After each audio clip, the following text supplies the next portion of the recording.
ایک دفعہ کسی حاملہ ہرن کو بچہ جنم دینے کی حاجت پیش آئی تو اس نے دریا کے کنارے پر موجود جنگل کی راہ اختیار کی۔ پھر یوں ہوا کہ اچانک موسم خراب ہو گیا، آسمان سے بجلی گری تو جنگل میں آگ لگ گئی۔ گھبراہٹ میں ہرن نے جان بچانے کے لیے آس پاس دیکھا تو ایک شکاری نشانہ بنا رہا تھا، دوسری طرف شیر تھا۔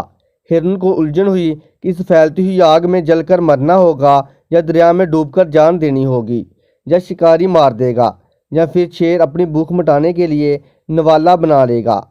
ہر سمت خطرہ ہے، فرار کی کوئی راہ نہیں۔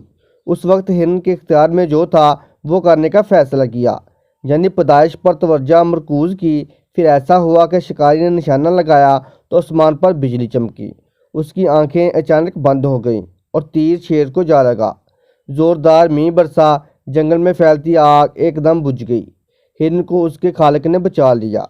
زندگی میں جب کبھی مشکلات و مصائب چاروں طرف سے گھیر لیں تو اس وقت وہ کام کریں جو آپ کر سکتے ہیں، باقی چیزیں اس ذات کے لیے چھوڑ دیں جس نے نظام عالم کو چاروں طرف سے گھیر رکھا ہے، وہی آپ کی حفاظت کرے گا انشاءاللہ۔ اللہ پاک ہماری ہر قسم کی مشکل پریشانی کو آسان کرے، ہمارے گناہوں کو معاف کرے اور حال حال میں ہماری مدد کرے ہمیشہ، اور جب کوئی راستہ نہیں نظر آ رہا ہو ہمیں اس وقت بھی۔ آمین۔